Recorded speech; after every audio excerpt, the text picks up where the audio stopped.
Hello everyone, आज हम बात करेंगे class 10th mathematics science acid basis and salts और इसमें बात करेंगे properties of basis.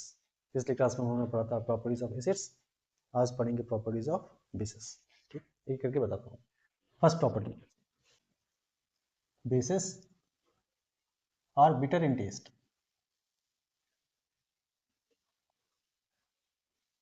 And turn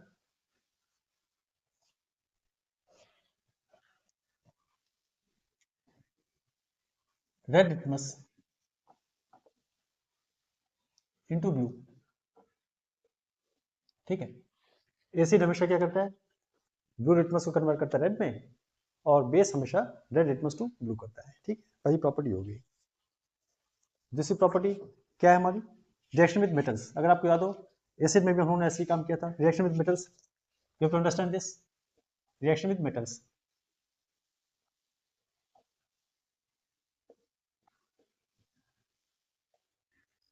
metals में भी क्या होता है, इसमें भी एसिड की तरह bases also react with metals to give rise to salt and hydrogen gas. ठीक है, इसमें वही चीज होती है ना, मेटल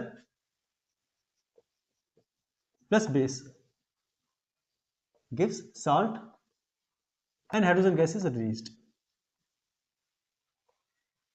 ठीक है, एक एग्जांपल लेते हैं। इससे क्या फायदा होगा एग्जामिनेशन पॉइंट ऑफ व्यू से, आप देखेंगे जब भी कभी कोई मेटल रिएक्ट करेगा बेस के, तो आप ध्यान रखें इसी चीज को। वहां भी ये चीज थी, यहाँ भी ये चीज है। Metal plus base gives rise to salt plus hydrogen gas. Metal में भी एनीथिंग, ठीक, एंड बेस के साथ एक करके देखते हैं। जैसे कि मान लीजिए सोडियम हाइड्रोक्साइड है ना, मेटल है जिंक, प्लस यहाँ पे सोडियम हाइड्रोक्साइड, तो क्या होगा, zinc is metal and this is base.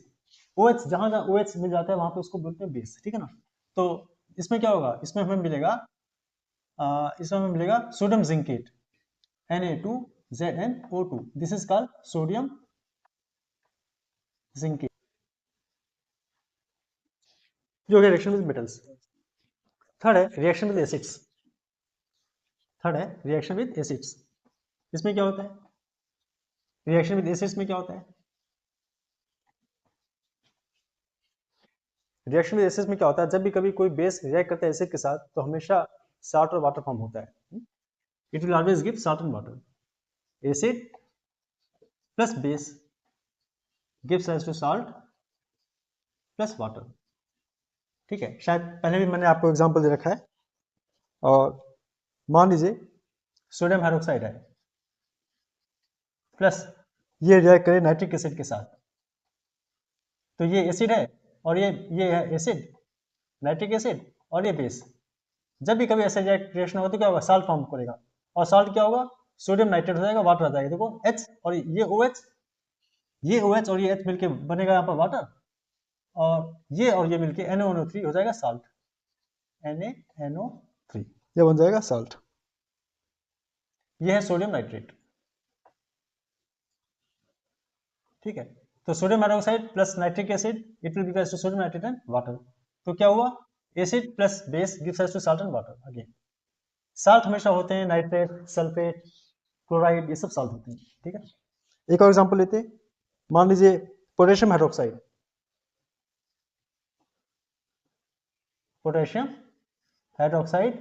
Plus HCl। यहां पर क्या हो रहा है, ये बेस है और ये एसिड है, तो क्या मिलेगा हमको मिलेगा potassium chloride plus water. So now this you have understood it, basic formula है ना। जब भी कभी कोई भी रिएक्ट करे एसिड और base, then we get salt and water. ठीक है, अभी आगे डिस्कस करेंगे हम लोग एसिड में क्या होता है, बेस में क्या होता है, that will be our next topic. But you understand this कि whenever you have hydroxide OH, it is called an acid, it is called a base, and when you have hydrogen, it is called an acid. ठीक है, तो acid plus base gives rise to salt and water. Let us move to next reaction. Fourth property है reaction with non-metallic oxides. Reaction with non metallic oxides, इसमें क्या होगा, अगर आपको याद हो एसिड में हम लोगों ने पढ़ा था रिएक्शन विद मेटेलिक ऑक्साइड्स, तो वही चीज हुई थी जो मैंने अभी डिस्कस किया, acid plus base gives rise to salt and water. तो वहां भी acid plus metallic oxide gives salt and water. तो वहाँ पे मेटेलिक ऑक्साइड ने एक बेस का काम किया था, है ना। यहाँ पर भी वही चीज़ होने वाली है। यहाँ पे एक देखते हैं, यहाँ पे होगा क्या, वहाँ पे मेटेलिक ऑक्साइड था, यहाँ पे नॉन मेटेलिक ऑक्साइड है। Non metallic oxide means oxide होगा लेकिन किसी नॉन मेटल का होगा, जैसे कार्बन, ऐसे कुछ होगा, है ना। तो क्या हुआ, ये base plus non metallic oxide, ये भी हमें देगा salt and water. Salt and water, you note down this these reactions, ठीक है ना। तो जैसे जैसे मैं इसको लिख रहा हूँ, आप इसको नोट कर लें और उसका जैसे फॉर्मूला ले लें इसको। एग्जांपल लेते हैं, calcium hydroxide, calcium hydroxide is a base plus non metallic oxide, तो non metallic oxide is carbon dioxide. अब देखिए, मैं मेरा स्ट्रेस मैं बहुत ले करता हूँ इन चीज़ों को जब मैं केमिस्ट्री पढ़ाता हूँ भाई। मैं बात करूँ नॉन मेटेलिक ऑक्साइड की, तो anything which reacts with oxygen it becomes N oxide. तो O2 ये तो ऑक्साइड का काम कर रहा है, ये नॉन मेटल है। ये वहाँ पर मेटल था, हम लोगों ने लिया था कॉपर ऑक्साइड लिया था, कॉपर इज मेटल, तो उसका ऑक्साइड कॉपर ऑक्साइड। तो यहाँ पर नॉन मेटल है, देखो ये नॉन मेटेलिक ऑक्साइड है। तो जब भी कभी हम लोग एक बेस को रिएक्ट करेंगे नॉन मेटेलिक ऑक्साइड, तो क्या मिलेगा हम लोग को, सॉल्ट एंड वाटर मिलेगा। तो सॉल्ट क्या बनेगा यहाँ पर, यहाँ पे बनेगा कैल्शियम कार्बोनेट, और वाटर मिल जाएगा हम लोग को, कैल्शियम कार्बोनेट मिलेगा यहाँ पर। So this will be calcium carbonate, CaCO3. This is calcium carbonate. This is calcium hydroxide. And this will give plus water. ठीक है, let us move to next reaction. Fifth है इलेक्ट्रिकल कंडक्टिविटी। फिफ्थ है electrical conductivity. भाई ions में तो sorry base में तो acid में तो देवर इलेक्ट्रिकल कंडक्टिविटी वहाँ पे थी, because of presence of hydrogen ions, है ना, H+ आयॉन्स की वजह से। और यहाँ पर भी बेस में भी इलेक्ट्रिकल कंडक्टिविटी होगी because of presence of OH ions. ठीक है, बेस में हमेशा जो आयॉन्स होते हैं उनको बोलते हैं हाइड्रोक्साइड आयॉन्स, होते हैं OH-, इनको बोलते हैं हाइड्रोक्साइड आयॉन्स, ये होते हैं बेस के आयॉन्स। और एसिड में H+ आयॉन्स होते हैं एसिड में, ठीक है ना। तो इलेक्ट्रिकल कंडक्टिविटी जो होती है वो इनकी वजह से होती है, because of the presence of ions. You know electricity क्या है, electricity is nothing but flow of electric charges. तो these are charges, ions are charge particles. तो चाहे वो ऐसे हो चाहे नहीं, कोई भी चार्ज हो बन जाता है ना, दे कैन पास इलेक्ट्रिसिटी। तो इसलिए बेस में जो भी इलेक्ट्रिकल कंडक्टिविटी होती है वो होती है OH- हाइड्रोक्साइड आयॉन्स की वजह से, और जो एसिड में होती है इलेक्ट्रिकल कंडक्टिविटी वो होती है हाइड्रोनियम आयॉन्स की वजह से, या इसको हम हाइड्रोजन आयॉन्स भी बोलते हैं। इसका फुल फॉर्म होता है H3O+, that is called hydronium ion, H3O+, this is called hydronium ion and this is called hydrogen ion, ठीक है ना। दोनों वर्ड्स हम लोग यूज कर लेते हैं। Let us move to next last property, corrosive nature of bases. तो electrical conductivity takes place by presence of OH ions। Next है corrosive nature of bases. Corrosive nature of bases, corrosive nature of bases बिल्कुल वैसे ही है जैसे आपने पढ़ा था उसमें।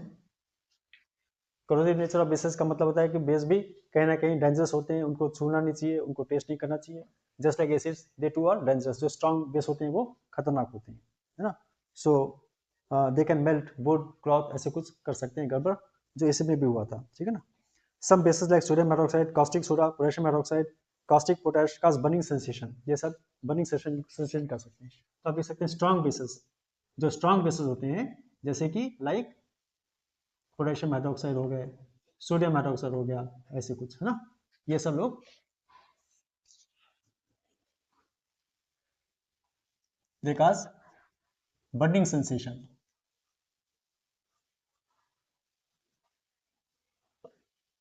On the skin.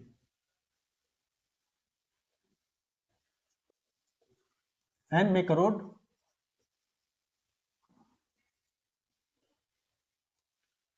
और मेल्ट वुड, पेपर और क्लॉथ, ये सारी चीजें हो सकती हैं इसमें। On reaction with oils and fats, जब वो ऑयल और फैट के साथ रिएक्ट करते हैं तब क्या होता है, बेसिस फॉर्म ग्लिसरॉल,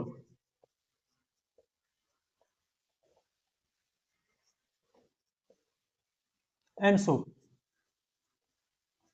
ठीक है, जब वो ऑयल और फैट के साथ रिएक्ट करते हैं तो ये ग्लिसरॉल सोप बनाते हैं, है ना। अगर आपको याद हो सोप फॉर्मेशन में हम लोग इसको रिएक्ट करते थे तो CH3CONA ऐसे हम लोग सोप वगैरह बनाने में यूज़ करते हैं ना। these products are used in making soap, battery, इन सब में काम आता है, in making bleaching powder, washing and detergent. ये हम लोग बाद में अभी आगे इसके बहुत से यूजेस आएंगे, उसमें हम लोग डिस्कस करेंगे। कुछ बेसिस होते हैं जो कमर्शियली हम लोग यूज़ करते हैं, जैसे कि सोडियम हाइड्रोक्साइड, इसका कमर्शियल नेम है caustic soda. Caustic soda is the commercial name for sodium hydroxide. और ये यूज़ क्या है इसका, in making soap, artificial fibre like rayon and in paper industry. Potassium hydroxide भी को बोलते हैं हम लोग कास्टिक पोटैश, ये इसका कमर्शियल नेम है। It is used in making soft soap, nickel, copper storage battery. Calcium hydroxide का कमर्शियल नेम है lime water, it is used in making bleaching powder and washing. Magnesium hydroxide का जो नाम है commercial name, उसको बोलते हैं हम लोग मिल्क ऑफ मैग्नीशिया, ये हम लोग यूज करते हैं एज एन एंटासिड। एसिड हो जाती है तो हम लोग एज एन एंटासिड यूज करते हैं उसको। अमोनियम हाइड्रोक्साइड हम लोग यूज करते हैं ड्राई क्लीनिंग में, ग्रीस वगैरह रिमूव करने में क्लॉथ से। ये मैंने एक टेबल बना दिया, उसमें लिख दिया। ठीक है, 2.2 what do all acids and all basis have in common. सब एसिड और बेस में कॉमन क्या होता है, 2.2 सेक्शन में है ये, देखिएगा ध्यान से। यहाँ पर क्या बात हो रही है, सब एसिड और बेस में कॉमन क्या होता है, सब एसिड और बेस में कॉमन क्या होता है कि एक्टिविटी दे रखी है, हम लोग इसको देखते हैं फटाफट। देख क्या क्या दे रखा है इसमें, एक्टिविटी 2.8 क्या क्या दे रखा है इसमें। Take solutions of glucose, alcohol, hydrochloric acid, sulphuric acid etcetera. हम लोगों ने क्या लिया, हम लोगों ने सोल्यूशन लिया ग्लूकोज का, अल्कोहल का, हाइड्रोक्लोरिक एसिड और सल्फ्यूरिक एसिड, यानी कि इसमें ग्लूकोज भी आ गया, अल्कोहल भी आ गया और एसिड भी आ गया। ठीक, fix 2 nails on A cork and place the cork in 100 ml beaker. Simple है, फटाफट देख लेते। देखिए यहाँ पे क्या कर रहे हैं हम लोग, एक बीकर ले लेते हैं और यहाँ पे फिक्स कर देते हैं एक कॉर्क। ठीक है, ये कॉर्क है, लकड़ी का बना हुआ है, ये हमारा बीकर है, 100 ml बीकर है। लैब में हम लोग ऐसे यूज करते हैं। अब उसके बाद हम लोग क्या करेंगे, इसमें ये हमारा बीकर है ऐसे, इसमें क्या करेंगे हम लोग, इसमें 2 नेल फिक्स करेंगे जो हमारा इलेक्ट्रोड का काम करेंगे। एक नेगेटिव पेड, एक पॉजिटिव पेड, ऐसा बन जाएगा। इलेक्ट्रोलिसिस में हम यूज करते हैं इसको। इन दोनों को हम लोग कनेक्ट कर देंगे, इनको कनेक्ट कर देंगे एक बैटरी के साथ, एक बैटरी के साथ कनेक्ट कर देंगे ऐसे 6 वोल्ट बैटरी के साथ, 1 2 3 4 6 वोल्ट बैटरी के साथ कनेक्ट कर देंगे और एक बल्ब लगा देंगे यहाँ पर, एक बल्ब लगा देंगे और एक स्विच लगा देंगे ऐसे, और फिर इसको हम लोग इसके साथ कनेक्ट कर देंगे। ठीक है, ये हमारा सेटअप। हम लोग क्या करेंगे, तो देखिए पहले एक बार मैं सेटअप आपको फिर से बता देता हूँ। हमारा सेटअप क्या है, एक बीकर लिया हम लोगों ने, उस बीकर में हम लोगों ने एक कॉर्क फिट किया और यहाँ पे 2 नेल फिट किए, तो ये हमारा एक हो जाएगा पॉजिटिव इलेक्ट्रोड, एक हो जाएगा नेगेटिव इलेक्ट्रोड, मेटल का लिया। फिर इसको हम लोगों ने इसको कनेक्ट कर दिया एक सर्किट में, यहाँ ये हमारी बैटरी है, ये हमारा बल्ब है और ये स्विच है। ठीक है, इसको की बोलते हैं। हम लोग क्या करेंगे, इसमें will pour some dilute HCl, इसमें हम लोग डाइल्यूट हाइड्रोक्लोरिक एसिड डालेंगे। We'll put, we can put any acid, we'll put dilute hydrochloric acid in this container. So now this will have such that it dips, this dips, this ये इसमें डूबा रहे ना, ऐसे में हाइड्रोक्लोरिक एसिड डाल देंगे और फिर स्विच को ऑन कर देंगे। जैसे ही स्विच को ऑन करेंगे क्या होगा, इसमें से करंट पास होना शुरू हो जाएगा, ऐसे ऐसे करंट पास होना शुरू हो जाएगा। जब करंट पास होना शुरू हो जाएगा तभी बल्ब जल जाएगा। तो हमें देखना ये है कि बल्ब कब कब जलेगा भाई। इसमें हम इस एक्सपेरिमेंट को हम लोग इसमें इतनी सारी चीज डालेंगे, पहले ग्लूकोज डालेंगे, देखेंगे कि बल्ब जल रहा है नहीं जल रहा है, फिर अल्कोहल डालेंगे, फिर हाइड्रोक्लोरिक एसिड डालेंगे और फिर सल्फ्यूरिक एसिड डालेंगे। तो इन चारों केसेस में हम लोग देखेंगे कि ग्लूकोज और अल्कोहल में ये नहीं जलेगा, but it will burn in hydrochloric acid and sulphuric acid. जैसे कि आपने देखा कि यहाँ पर बल्ब तभी जलेगा जब बल्ब जलेगा HCl में, बल्ब जलेगा H2SO4 में, एसिड में जलेगा, है ना, बल्ब जलेगा। लेकिन ग्लूकोज में या एक और चीज दी थी हम लोगों ने अल्कोहल में, इन सब केस में it will not light, bulb नहीं जलेगा। इससे क्या मालूम पड़ता है, इससे मालूम पड़ता है कि इलेक्ट्रिकल कंडक्टिविटी जो भी होगी, इसमें कंडक्टिंग इलेक्ट्रिसिटी तब होगी जब हम एसिड डालेंगे। एसिड में कंडक्टिविटी क्यों होती है, it is because of presence of H+ ions, H+ ions की वजह से, हाइड्रोजन आयंस की वजह से। they are responsible, hydrogen ions, these hydrogen ions are responsible for passing of electricity through the circuit. ये बात है. तो इसका मतलब क्या होगा? Acids are conducting in nature while rest of them do not conduct electricity. And why is it possible? It is possible only because of presence of H plus ions. इस experiment से हमें ये मालूम पड़ता है. Okay, I hope you have understood this. इस activity से हमें मालूम पड़ता है कि acids are conducting in nature. अब ये टॉपिक था what to all acids and bases have in common. अगर इस एक्टिविटी को हम लोग रिपीट करें सोडियम हाइड्रोक्साइड के साथ कि मतलब कि कहने का मतलब ये है कि इसके बगैर अगर मैं यूज कर लेता सोडियम हाइड्रोक्साइड, हाँ, या कोई ना कोई हाइड्रोक्साइड यूज कर लेता, तब भी इलेक्ट्रिसिटी कंडक्ट होती. इलेक्ट्रिसिटी कंडक्ट वहां पे क्यों होती? Because of presence of OH ions. ठीक है ना. कहने का मतलब ये है कि what acids and bases have in common. Acids and bases both can conduct electricity only because of presence of ions in solution. ठीक है. तो सोडियम हाइड्रोक्साइड का सॉल्यूशन लेते, अगर उसमें सोडियम हाइड्रोक्साइड डाल देता तब भी उसमें भी इलेक्ट्रिसिटी कंडक्ट करती. क्लियर. कोई भी हाइड्रोक्साइड डालता तो उसमें भी इलेक्ट्रिसिटी कंडक्ट करती. लेकिन अल्कोहल और ग्लूकोज, इसमें जब भी कभी सोल्यूशन में they do not dissociate into ions, ना OH बनता है ना हाइड्रोजन बनता है, कुछ भी नहीं बनता. इसकी वजह से ये आयंस में कन्वर्ट होना बहुत जरूरी है. आयंस में जब वो कन्वर्ट होते हैं then electricity is generated. So both acid and bases are conducting in nature only because of presence of OH ions and H plus ions. इस बात को आपको समझना चाहिए.